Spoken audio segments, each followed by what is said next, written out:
मेरा नाम है मृदुला और आज का हमारा टॉपिक है introduction and history of microbiology.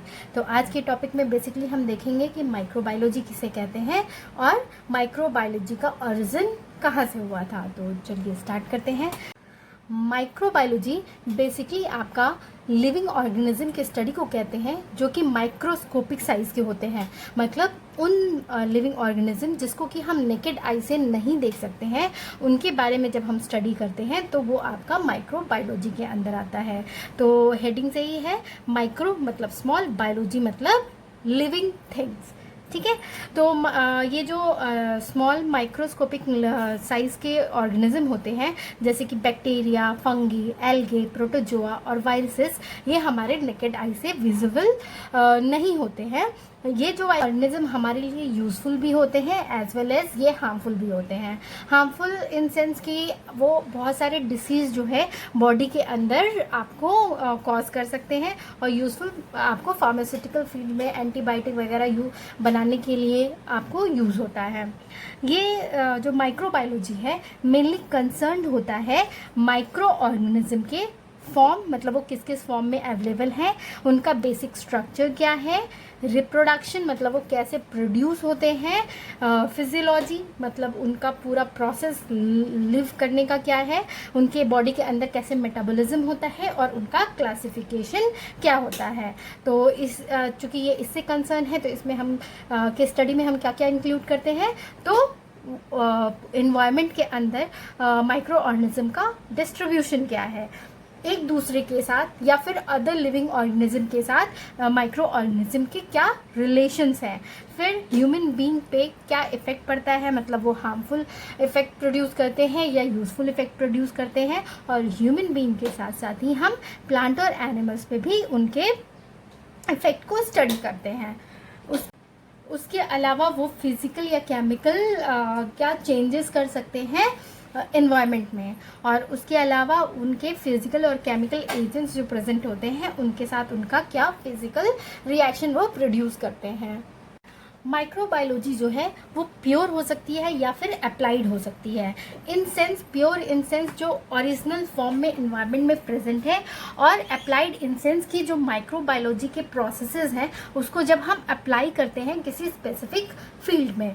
ठीक, तो जब अगर ये जो माइक्रोबायोलॉजिकल कंसेप्ट है, प्रोसेस है या टेक्निक है, उसको हम फार्मास्यूटिकल ऑपरेशंस में यूज़ करते हैं तो वो आपका फार्मास्यूटिकल माइक्रोबायोलॉजी कहलाता है। और इस फार्मास्यूटिकल माइक्रोबायोलॉजी का मेन ऑब्जेक्टिव होता है कि वो फार्मास्यूटिकल प्रोडक्ट्स जो बनते हैं उनकी सेफ्टी और एफिकेसी को मेंटेन किया जा सके। एफिकेसी इन सेंस की अब वो उनकी जो पोटेंशियल होती है अपना इफेक्ट प्रोड्यूस करने के लिए उसको प्रोटेक्ट किया जा सके।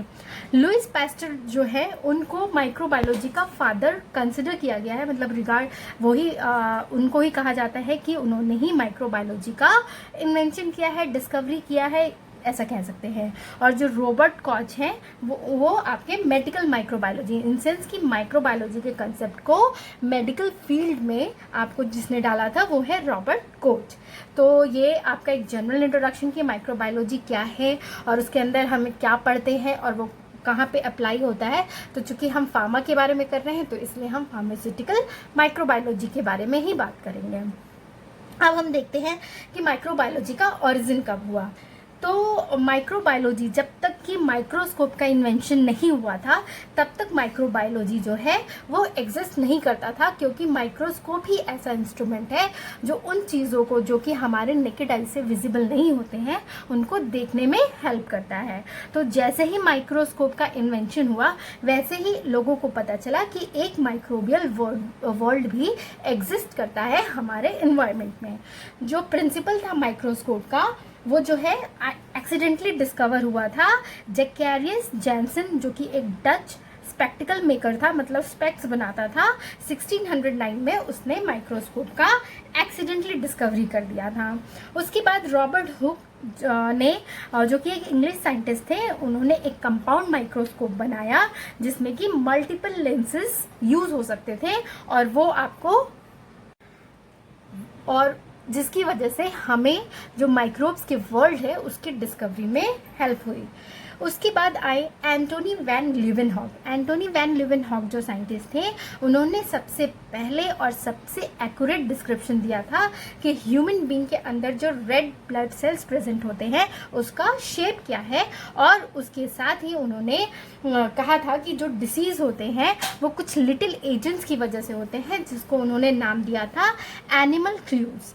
ठीक, इन 1963 में फिर उन्होंने डिस्क्राइब किया और अलग अलग शेप्स और फॉर्म डेवलप्स किए इस एनिमल क्लूज, जिसे रिगार्ड करते थे कि वो सबसे स्मॉलेस्ट सेल्स एजेंट्स हैं जो कि डिसीज़ कॉज करते हैं। ठीक, तो उन्होंने जो शेप दिए वो थे रॉड, स्फेयर, स्फेरिकल, इस तरह के शेप्स उनको दिए थे।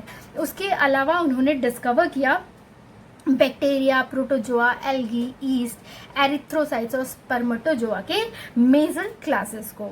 ठीक, इनके वर्क के बाद आए थे लुईस पास्टर, जो कि आपको मिडिल और लेट 1800 में उन्होंने काम किया था। उन्होंने बहुत सारे एक्सपेरिमेंट परफॉर्म किए ये पता करने के लिए कि वाइन या फिर डेयरी प्रोडक्ट्स जो हैं, अगर उनको एक लंबे टाइम तक छोड़ा जाए या कुछ दिनों के लिए छोड़ा जाए तो वो सोर की हो जाते हैं, मतलब वो खट्टे की हो जाते हैं। तो उन्होंने इस न्यूमरस एक्सपेरिमेंट के थ्रू ये पता किया कि इसका जो कॉज है वो बैक्टीरिया है, जो तो और इसकी वजह से लुईस पास्टर के इस डिस्कवरी की वजह से कि बैक्टीरिया रिस्पॉन्सिबल होता है आपके वाइन या डेयरी प्रोडक्ट्स के सोर होने के कारण, तो एवरीडे लाइफ में चूँकि हम ये यूज़ करते हैं तो इसलिए लोगों का अटेंशन आपको माइक्रो ऑर्गेनिज्म की तरफ ड्रॉ हुआ और वो उसकी इम्पोर्टेंस को समझने लगे। इसके साथ ही लुईस पास्टर ने आपको जर्म थ्योरी ऑफ डिसीज़ दिया, जिसके अकॉर्डिंग ये जो माइक्रो ऑर्गेनिज्म होते हैं वो कॉज होते हैं बहुत सारे इन्फेक्शियस डिसीज़ के। ठीक, इसके बाद आए थे रॉबर्ट कोच। रॉबर्ट कोच ने चूँकि लुईस पास्टर का ये जो वर्क था वो इस चीज़ को वो प्रूफ नहीं कर पाए, तो इसलिए वो फेल होने लगा। तो इस चीज़ को रॉबर्ट कोच के नाम के साइंटिस्ट ने इस जर्म थ्योरी को प्रूव किया। कैसे? तो उन्होंने क्या किया कि एंथ्रेक्स बैक्टीरिया को कल्टीवेट किया। ठीक, जो कि दूसरे ऑर्गेनिज्म से अलग तरह के दिखते थे। तो इस प्रोसीजर को जो है वो कोच जो यूज़ करते थे उसको कोच पोस्टुलेट कहा गया, और इस पोस्टुलेट के अकॉर्डिंग जो माइक्रो ऑर्गेनिज्म है वो आपके कॉज होते हैं बहुत सारे इन्फेक्शियस डिसीज़ के। ठीक, एक ही ऑर्गेनिज्म रिस्पॉन्सिबल नहीं हो सकता है, या फिर एक ही ऑर्गेनिज्म जो है वो आपका बहुत सारे इन्फेक्शियस डिसीज़ के लिए रिस्पॉन्सिबल हो सकता है। ठीक, उस कोच के बाद जो है वो आपका जो फर्स्ट डिकेड था 1990 का, वो आपको गोल्डन एज ऑफ माइक्रोबायोलॉजी के रूप में इमर्ज हुआ, मतलब उसको गोल्डन एज ऑफ माइक्रोबायोलॉजी कहते हैं, जिसमें कि बहुत सारे इन्फेक्शियस डिसीज़ के लिए अलग अलग एजेंट्स रिस्पॉन्सिबल होते हैं, ये आइडेंटिफाई किया गया। ठीक, इसके बाद आए थे Lord Joseph Lister. Lord Joseph Lister ने आपको एंटीसेप्टिक इंट्रोड्यूस किया, मतलब जैसे कि माइक्रो ऑर्गेनिज्म अब तक पता चला कि बहुत सारे इन्फेक्शियस डिसीज़ के लिए रिस्पॉन्सिबल होते हैं, तो अब उनको हम कैसे किल कर सकते हैं जिससे कि हम उस डिसीज़ को रोक सके। तो इन्होंने लिस्टर ने आपको एंटीसेप्टिक्स का डेवलपमेंट किया और कहा कि एंटीसेप्टिक्स जो होते हैं वो आपको जो इन्फेक्शंस होते हैं, उन इन्फेक्शंस होते हैं उनसे उसे प्रिवेंट किया जा सकता है, उसे क्योर किया जा सकता है। उसके बाद आए पॉल एंड्रिच, जिन्होंने कीमोथेरेपी वर्ड जो है दिया। कीमोथेरेपी बेसिकली आपको डिफरेंट केमिकल्स यूज़ करके मतलब पेशेंट के किसी भी डिसीज़ के ट्रीटमेंट के लिए यूज़ होता है। ठीक, तो इसका क्या मतलब था कीमोथेरेपी का, कि जो इन्फेक्शियस डिसीज़ है उनको हम केमिकल्स के थ्रू ट्रीट करें, और जिससे कि वो जो पैथोजन है वो आपका किल हो जाए या एंटागोनाइज हो जाए, मतलब वो अपना इफेक्ट ना प्रोड्यूस कर पाए, और जो भी होस्ट है, मतलब जिस भी ह्यूमन बीइंग में हुआ है उसको किसी तरह का कोई नुकसान ना हो। ठीक, उसके बाद है आपका आया एंटीबायोटिक्स का दौर। ठीक, एंटीबायोटिक्स जो है आपको 1929 में सर अलेक्जेंडर फ्लेमिंग ने एक्सीडेंटली एक सब्सटेंस प्रोड्यूस किया पेनिसिलियम नोटानम यूज़ करके, जिसको कि पेनिसिलिन के रूप में जाना गया। ये जो है मतलब उन्होंने अलेक्जेंडर फ्लेमिंग ने ये पता किया कि जो पेनिसिलिन है वो बहुत सारे पैथोजेनिक बैक्टीरिया को आपको डिस्ट्रॉय कर सकता है। और जैसे ही ये चीज़ एंटीबायोटिक का डेवलपमेंट हुआ, वैसे ही आपको बहुत सारे मोर एंटीबायोटिक जैसे कि स्ट्रेप्टोमाइसिन वगैरह का डेवलपमेंट हुआ। तो इसीलिए हम कह सकते हैं कि 1929 के बाद आपका एंटीबायोटिक्स डेवलपमेंट का दौर चलने लगा। और 1900 के एंड तक में जो माइक्रोबायोलॉजी था वो आपका काफ़ी हद तक मतलब कह सकते हैं कि बच्चे से बड़ा हो चुका था, मतलब काफ़ी लोग इसके बारे में जानने लगे थे। और उसके बाद इसके अलग अलग ब्रांचेस जो हैं वो डेवलप होने लगे थे। ठीक, लैटर ईयर्स में क्या हुआ कि ये जो माइक्रो ऑर्गेनिजम्स हैं उनको एक टूल की तरह पिकअप किया गया और बहुत सारे लाइफ प्रोसेसेस को स्टडी किया गया और ये भी पता किया गया कि हम मेडिसिन के एरिया में इसका डेवलपमेंट कर सकते हैं। और तो इस तरह से आपका एक मेडिकल माइक्रोबायोलॉजी का डेवलपमेंट हुआ। और उसी तरह अलग अलग स्टडी प्रोसेसेस, मतलब इसके अंदर जो प्रोसेसेस थे, ऑर्गेनिज्म थे, इन सब के बारे में स्टडी करते करते आपका मॉलिक्यूलर बायोलॉजी का भी डेवलपमेंट हुआ। तो इस तरह से आज के डेट में क्या है कि आपको माइक्रोबायोलॉजी के अलग अलग ब्रांचेस हैं, स्पेसिफिक ब्रांचेस भी हैं और अप्लाइड ब्रांचेस भी हैं, जिसमें कि हम अलग अलग ऑर्गेनिज्म और उनके प्रोसेस या फिर उनके यूजर्स के बारे में स्टडी करते हैं। ठीक है, तो ये था अबाउट आपका एक जनरल इंट्रोडक्शन कि माइक्रोबायोलॉजी क्या होता है और उसका ओरिजिन कहाँ हुआ था। तो अगर आपको मेरा ये वीडियो पसंद आए तो प्लीज़ इसे लाइक और शेयर करें और कमेंट करना ना भूलें। अगर आपने मेरे चैनल को सब्सक्राइब नहीं किया है तो प्लीज़ इसे सब्सक्राइब कर लें। Thank you for watching.